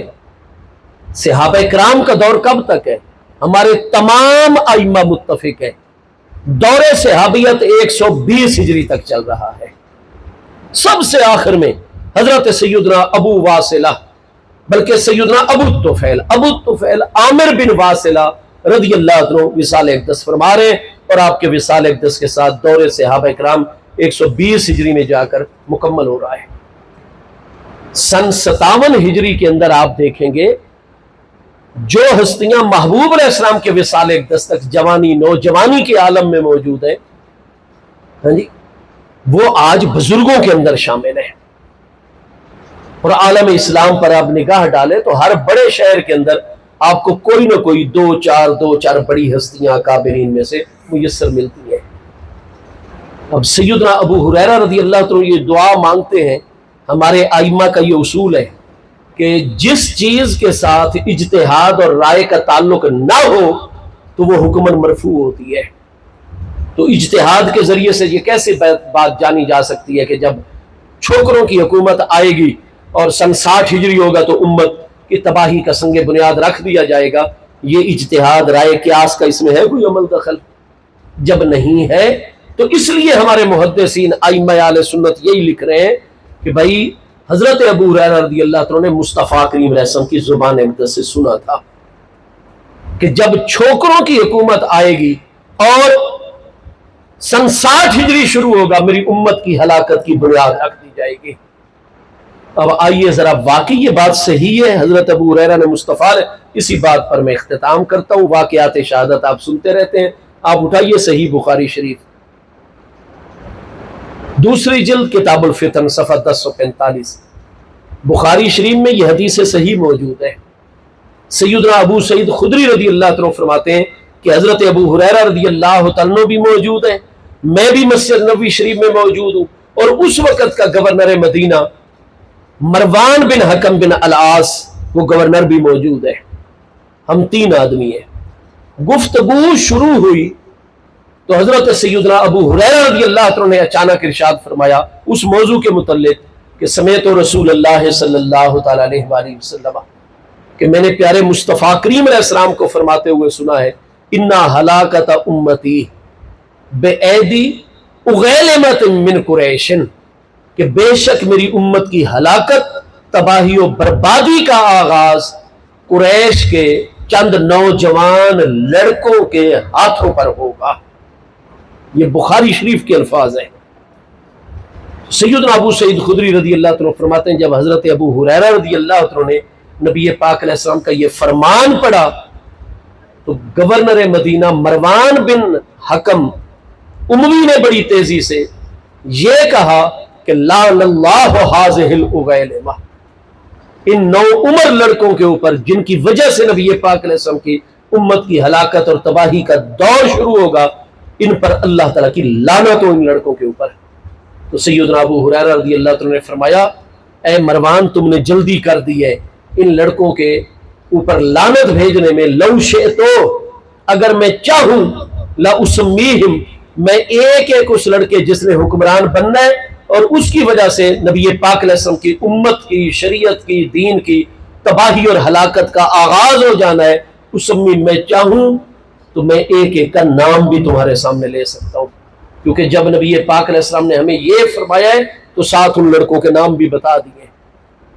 اس لیے میرے بھائی صحیح بخاری شریف کی اس حدیث سے صحیح سے واضح ہوتا ہے کہ حضرت سیدنا ابو ہریرہ رضی اللہ عنہ جو خود بھی پناہ مانگتے ہیں، لوگوں کو بھی کہتے ہیں کہ سن 60 ہجری کے آغاز سے پناہ مانگو اور لڑکوں کی حکومت کے آغاز سے پناہ مانگو، انہوں نے محبوب علیہ السلام سے یہ سب کچھ سنا ہوا ہے، حتیٰ کہ بخاری شریف کے الفاظ ہیں، دیگر کتنی کتب حدیث میں یہ حدیث صحیح ہے کہ سیدنا ابو ہریرہ فرماتے ہیں لو شئتو، اگر میں چاہوں تو ایک ایک اس چھوکرے اور اس لڑکے کا نام بتا سکتا ہوں کہ جن کے نام لے کر نبی پاک علیہ السلام نے فرمایا ان کو حکومت دی جائے گی۔ ایک تو اللہ تعالیٰ نے ہمارے پیارے مصطفیٰ علیہ السلام کو جو علم غیب دیا وہ بخاری کی اس حدیث سے ثابت ہو رہا ہے، اور دوسرا سیدنا ابو ہریرہ پر بالکل یہ واضح ہے۔ اور یہ آخری بات کا آخری حصہ سماعت فرما لیجیے، آپ تھک گئے اور ہم نے بھی صبح انشاءاللہ سیال شریف کیونکہ حضور سیدنا پیر سیال لجپال مجاہد اکبر مجاہد اعظم حضور ثالث غریب نواز سیدنا خواجہ خواجگان حضور سیدی خواجہ حافظ علامہ خواجہ محمد ضیاء الدین سیالوی صاحب غریب نواز رضی اللہ عنہ، آپ کے عرس مبارک کی آخری تقریب ہے صبح، اور یہاں سے سیدھا ہم نے سیال شریف چلے جانا ہے انشاءاللہ، ارادہ یہی ہے، باقی جیسے اللہ کو منظور ہو، اور اللہ کرے ہمارے مقدر میں یہ حاضری ہو آستانہ مقدسہ کی، تو مجھے بھی جلدی ہے، لیکن بات آپ یہ سن لیجیے آخر میں۔ امام المحدثین امام بیہقی کی 7 جلدوں میں کتاب ہے دلائل النبوت بیہقی، جس کے بارے میں حافظ ذہبی اور بڑے بڑے ہمارے ائمہ فرما رہے ہیں کہ علیک بدلائل النبوت للبیہقی فإنہ کلہ نور وہدیٰ، کہ اگر سیرت پر کوئی کتاب اور دلائل نبوت پر پڑھنی ہے تو امام بیہقی کی 7 جلدوں میں دلائل نبوت پڑھو، کیونکہ دلائل نبوت امام بیہقی میں اول سے لے کر آخر تک نور ہی نور ہے، ہدایت ہی ہدایت ہے، اور اس میں سند صحیح کے ساتھ یہ حدیث موجود ہے کہ ایک دن محبوب کریم علیہ السلام کی محفل میں ہم جلوہ گرے اور نبی پاک علیہ السلام پر یہ آیت بینہ نازل ہوئی، خلف من بعدہم خلف اضاعوا الصلوات واتبعوا الشہوات، کہ پہلے والی اکابر ہستیاں تو سب اہل خیر تھے، لیکن خلف من بعدہم خلف، ان کے بعد ایسے خلیفہ اور جانشین آ گئے اور ان کے بعد ان کی اولادیں ایسی آ گئیں جن میں پہلی خرابی یہ پیدا ہوئی کہ اضاعوا الصلوات، انہوں نے نمازیں ضائع کر دی۔ سب سے پہلے جو اسلام کی عمارت کی گراوٹ شروع، پہلی اینٹ توڑی گئی ہے وہ حدیث کریمہ میں کہ اس وقت ٹوٹے گی اسلام کی عمارت کی پہلی اینٹ جب میری امت مرد و عورت نماز پنجگانہ فرض میں سستی کرنے لگ جائیں گے۔ تو قرآن نے فرمایا کہ انہی نیک لوگوں کے جو خلیفہ اور جانشین آئے، ان کی اولادیں آئیں ان کے بعد، اضاعوا الصلوات، ان میں پہلی خرابی یہ پیدا ہوئی کہ انہوں نے نمازیں ضائع کرنی شروع کر دی، واتبعوا الشہوات، اور اللہ اور اس کے محبوب کے احکام موجود تھے، شریعت موجود تھی، اس کے باوجود شریعت کے برعکس انہوں نے واتبعوا الشہوات، اپنی نفسانی خواہشات اور جو دل میں آ رہا ہے، جو عقل اور من میں آ رہا ہے، بس اسی پر ہی آنکھیں بند کر کے عمل کرتے چلے جا رہے ہیں، اتباع شہوات، نفسانی خواہشات کی پیروی انہوں نے شروع کر دی، اور ان کا انجام کیا ہوگا؟ فسوف یلقون غیا، یہ بڑی جلدی ان قریب جہنم کی وادی غے کے اندر جو ہے وہ پھینکے جائیں گے، جو نمازوں کو ضائع کریں گے اور کوئی نماز کی اہمیت کو نہیں جانیں گے، اور کہیں گے نماز کی کیا ضرورت ہے، ہمارے تو کپڑے کبھی پاک نہیں ہوتے، حالانکہ من پلید ہے، وہ بھائی باقی کام کرنے ہو تو اتنے بڑے بڑے مشکل تیاریاں کر لیتے، اور ایک اللہ کی بارگاہ کی حاضری کے لیے آپ کے کپڑے نہیں صاف رہ پاتے۔ نمازیں جو ضائع کریں گے، اور جب قرآن کا واضح حکم موجود ہے، حدیث شریف موجود ہے، نبی علیہ السلام کی سیرت طیبہ، سنت مبارکہ، آپ کے مقدس خلفائے راشدین، آپ کے پیارے اہل بیت اطہار، آپ کے پیارے صحابہ کرام کی تعلیمات مقدسہ موجود ہے، اور پھر جو من میں آتا ہے بندہ وہی فیصلہ، نہیں جی مجھے تو یہ سمجھ آئی ہے، میں تو یہ بے شک یہ نہیں، یہ ساری امت غلط کہہ رہی ہے، میں ٹھیک کہہ رہا ہوں۔ جب اس طرح نفسانی خواہشات کی پیروی کریں گے، انہوں نے کوئی بخشا نہیں جانا، یا انہوں نے کوئی کامیابی دنیا اور آخرت میں نہیں پانی۔ غی جو جہنم کی وادی ہے نا، مخصوص عذاب والی، ان کا انجام وہ ہے۔ حضرت ابو سعید خدری اس حدیث سے صحیح میں فرماتے ہیں یہ آیت محبوب علیہ السلام پر نازل ہوئی، اور محبوب کریم علیہ السلام نے ہمیں یہ یاد کروائی، لکھوائی کاتبین کو، اور جب پوچھا گیا حضور یہ کب بھلا کوئی نماز کو بھی چھوڑ سکتا ہے؟ ہاں جی، حضرت عمر رضی اللہ عنہ کا فرمان صحیح سند سے کہ لا دین لمن لا صلاۃ لہ، آپ شدید زخمی ہو گئے 26 ذی الحج کو، یکم محرم سن 24 ہجری، 4 دن بعد آپ کی شہادت ہوئی ہے، 3 دن اور 4 راتیں آپ شدید زخمی حالت میں جلوہ گر رہے ہیں مدینہ طیبہ کے اندر، تو آپ بار بار بے ہوش ہو جاتے. جیسے ہی ہوش میں آتے آپ اپنے بیٹے حضرت عبداللہ بن عمر سب حاضرین کے اوقت صلی تو کیا میں نے نماز پڑھ لی، کیا میں نے نماز پڑھ لی؟ جی حضور آپ نے نماز اشارے سے پڑھی ہے. فرماتے الحمدللہ فریضہ ادا ہو گیا. پھر بے ہوش میں اوقت صلی تو جی حضور آپ نے پچھلی پڑھ لی تھی، اب نئی نماز کا ٹائم داخل ہے. فرماتے مجھے وضو کرواؤ، اور وضو کر کے اور فرماتے الحمدللہ اس وقت کا بھی اشارے سے فریضہ ادا ہو گیا، کیونکہ لا دین لمن لا صلاۃ لہ، جس کی زندگی میں نماز نہیں ہے نا، وہ لاکھ مومن ہونے کے دعوے کرے، اس کا دین سرے سے ہے ہی نہیں، وہ بے دین انسان ہے. تو صحابہ کرام حیران ہو گئے کہ قرآن خبر دے رہا ہے کہ ایسے بھی خلیفے آئیں گے، ایسے بھی مسلمان بعد میں آئیں گے کہ نماز جن کی زندگی سے نکل جائے گی اور نمازوں کو ضائع کریں گے، وہ کیسے مسلمان اور مومن ہوں گے؟ حضور یہ کب ہوگا، کب امت کے اوپر اتنا بڑا یہ معاملہ آئے گا؟ تو اب دیکھیے حضرت ابو سعید خدری رضی اللہ عنہ فرماتے ہیں محبوب کریم علیہ السلام نے فرمایا یہ نمازوں کا ضائع ہونا فی 60 سنتن، جب سن 60 ہجری آئے گا نا تو پھر ایسے لوگ آ جائیں گے جو نمازوں کو ضائع. اب آگے امام بیہقی خود فرماتے ہیں، یہ نبی علیہ السلام کا فرمان نہیں، امام المحدثین امام ابو بکر احمد بن حسین محدث بیہقی جو 458 ہجری میں، وہ فرماتے ہیں وَأَوَّلُهُمْ یزید، سب سے پہلے جو امت کا مقتدی و پیشوا اور خلیفہ ہو کر جس نے نمازوں کو ضائع کرنا شروع کیا، وہ سب سے پہلا شخص جو ہے وہ یزید ہے، جو پہلے بزرگوں کا جانشین بنا ہے،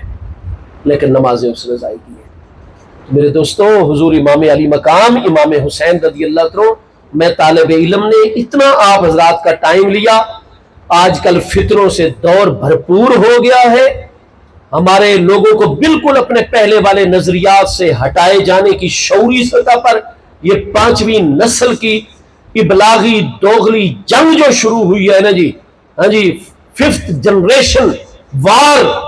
کا یہ جو کالم آیا ہے، اور نئے نئے نظریات اور ایسے لوگوں کو جناب باقاعدہ آگے لایا جا رہا ہے جو ہمارے نظریات کو مسخ کر رہے ہیں، عقائد کو ایسے ایسے ولاگرز. اگر ایک مستند عالم آپ کے سامنے کوئی ایسی ویسی بات کرے جو سخت ہو حق لیکن سخت طریقے سے ہو، اس کو ہمارے ایس ایچ او صاحب فوراً قانون لے کر آتے ہیں، ان کو ساری قانون کی کتابیں سامنے، اس کے خلاف ایف آئی آر، یہ فرقہ واریت پھیلا رہا تھا، لیکن وہ رات دن سوشل میڈیا کے اوپر جو سارے عقائد اسلام کو تباہ کر رہے ہیں، ہر فرقے کے اوپر گالیاں نکال رہے ہیں، اور بغیر گالیوں کے یعنی 10 الفاظ بولیں گے تو اس میں 4 الفاظ گالیوں کے ہوں گے. ان کے خلاف کوئی قانونی کارروائی نہ، ہمارے قانونی ادارے، نہ کوئی جج صاحب سو موٹو ایکشن لیتے ہیں، نہ کوئی کارروائی ہوتی ہے. ہاں جی، کیوں؟ اس لیے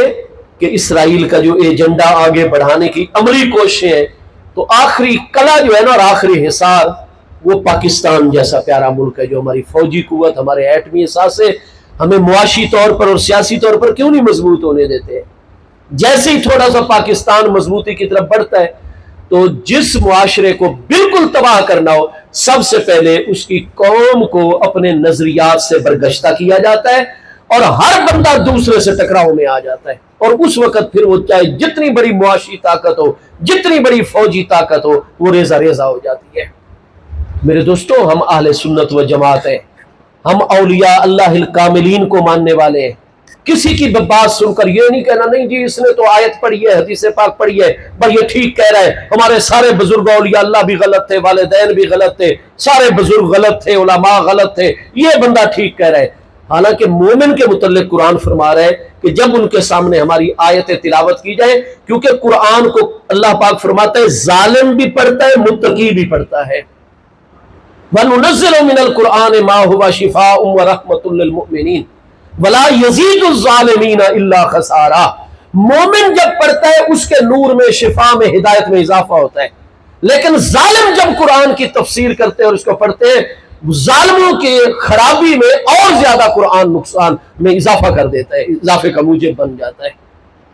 ایک بندہ جس کا معدہ بالکل ٹھیک ہوگا، جگر سالے خون بنا رہا ہوگا، وہ جتنی اعلیٰ خوراک کھائے گا معدہ اس کو ہضم کرے گا، جگر فوراً صاف مصفہ خون میں اس کو کنورٹ کر کے اس کی جلد خوبصورت، اس کی جناب طاقت، قوت، توانائی، ہڈیاں، اعصاب، پٹھے مضبوط، وہ 18 گھنٹے کیا 24 گھنٹے بھی بعض اوقات کام کرے، اس کو کوئی پریشانی تھکاوٹ نہیں ہوگی۔ لیکن جس کا معدہ ڈسٹرب ہو،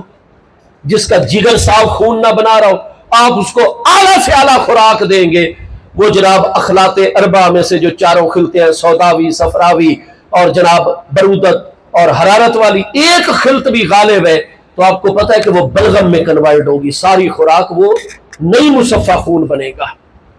وہ ہماری رگوں میں خون بن کر نہیں دوڑے گا، وہ ہماری چھاتوں پر بلغم بن کے جمے گا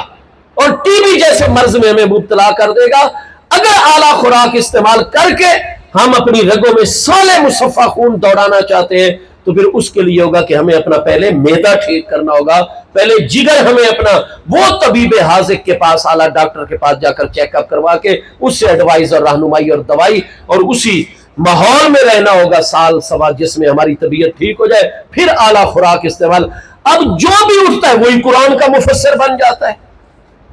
اللہ کے کلام سے بڑا کلام کس کا ہو سکتا ہے؟ تو وجہ یہ ہے کہ اگر من میں خرابی اور پلیتی اور ظلم والی طبیعت ہے تو ولا یزید الظالمین الا خسارہ، لہذا یہ ولاگ سنے، کوئی تبصرے سنے، سوشل میڈیا استعمال کرے، پہلے یہ دیکھ رہے ہیں کہ بندہ کس قسم کا ہے، متقی ہے یا ظالم ہے۔ تو میرے دوستو، میں طالب علم نے ضروری سمجھا ہے، آپ واقعات شہادت سنتے رہتے ہیں، لیکن امام علی مقام کا موقف بالکل برحق ہے۔ امام علی مقام کے موقف میں دنیا داری نہیں، اس لیے کہ ان کا مقام مقام تطہیر ہے، اور مصطفیٰ کریم علیہ السلام نے پہلے سے خبریں عطا فرما دی ہیں کہ سن 60 ہجری میں حکومت دے دی جائے گی لڑکوں کو، اور اِنَّ ہلاکت امتی بِأَیْدِی اُغَیلِمَۃٍ غِلْمَةٍ مِّن قُرَیشٍ، قریش کے نوجوان چھوکرے ہوں گے جب امت کے امور ان کے سپرد ہوں گے۔